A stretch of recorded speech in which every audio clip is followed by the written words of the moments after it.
ऊपर भी WhatsApp group में भी है, स्मृति बख्तियारपुर बिहारीगंज एक व्हाट्सएप ग्रुप भी है और उसको लिंक दे देंगे इसमें कमेंट में।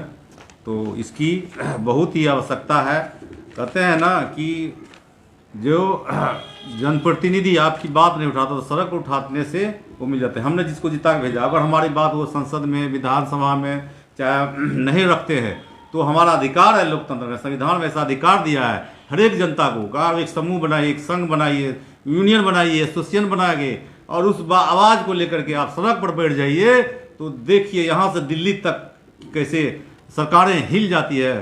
सरकार आंदोलन से ही डरती है, कोई भी सरकार हो तो वो आंदोलन से ही डरती है। आंदोलन में इतनी शक्ति है लोकतंत्र में कि आपने देखा कि संसद को वापस लेना पड़ा किसान के हित के नाम पर। जो किसान को लूटने वाला बिल लाया था उसमें आप लोगों ने अभी देखा, अभी तत्काल आप लोगों ने देखा आशा कार्यकर्ताओं का, महिलाओं का जो आंदोलन हुआ ये पटना में और पूरे बिहार की जो आया। तो उसी तरह से हम आंदोलन में विश्वास करते हैं, आंदोलन में शक्ति करते हैं। इसी माध्यम से सबसे आह्वान करते हैं कि आप लोग जागृत होइए, अपने बना करके और अपने साथियों के साथ इस समूह को बैठक कीजिए, गोष्ठी कीजिए। अभी तत्काल हो सकता है कि हम लोग का आंदोलन मांगने से ही मिल जाए, आंदोलन रेल का चक्का जाम ना करना पड़े। अगर हम लोग चिट्ठी पत्री से भी मिल जाता है तो हम लोग का भी श्रेय जाएगा। आने वाले भविष्य में आपके बेटा कहेगा कि हमारे पिताजी ने आंदोलन करके देखिए रेलवे लाइन बिछवाया, आपका बेटा का पोता जो होगा वो कहेगा हमारे दादाजी ने आंदोलन करके ये देखिए रेलवे लाइन बिछाया। तो ये देखिए कितने पुष्ट आपका नाम जैसे होगा। इस बात को गहराई से समझने की जरूरत है। नए साथी हमारे देख रहे हैं, ओम प्रकाश तिवारी जी नमस्कार, जय श्री कृष्ण तिवारी जी। हमारा संडे सत्संग कार्यक्रम में हम ज्वलंत मुद्दे की बात लेकर आते हैं हर एक संडे सत्संग में।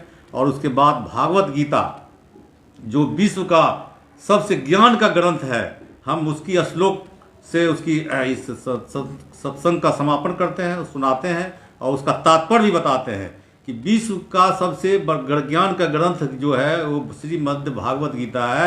जो दर्शन कहते हैं, विश्व का सबसे पहला दर्शन, दार्शनिक कितने हुए देखिएगा तो पूरे विश्व में इतना दार्शनिक है कि जैसे, और कब कब हुए उस पर आप लोगों ने सर्च करके देखिए तो सबसे पहला जो दर्शन आपको मिलेगा भारत का ही मिलेगा।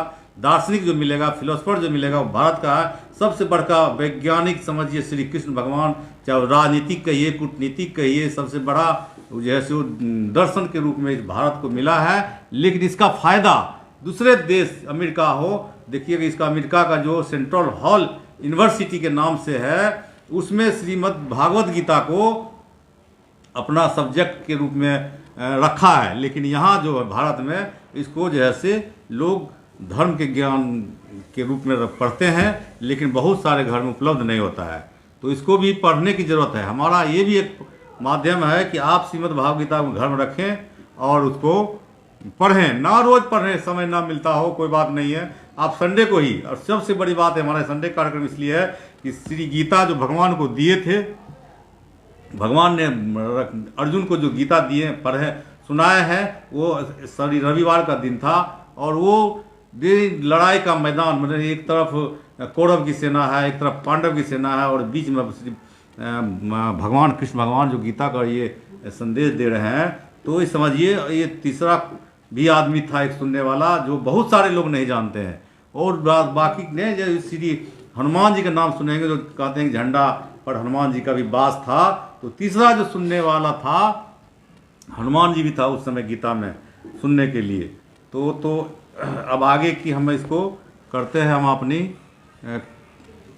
गीता का श्लोक आएंगे सुनाएंगे। हमारा जो अध्याय चल रहा है तो काफ़ी दिन से चल रहा है, तो हमारा अध्याय 9वां अध्याय चल रहा है।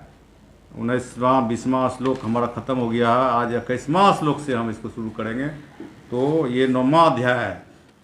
तो कहते हैं 18 अध्याय है गीता में, श्रीमद् भागवत गीता में टोटल 18 अध्याय है जिसमें हमारा 9वां अध्याय चल रहा है अभी। और कितना दिन, 1 साल तो हो गया और 2 साल चलेगा। समझिए एक यात्रा है, एक गीता का तीर्थ यात्रा है। सबसे बड़ा ये फिलोसफर दार्शनिक जो ग्रंथ है या ज्ञान का जो ग्रंथ है, इससे बड़ा कोई नहीं है।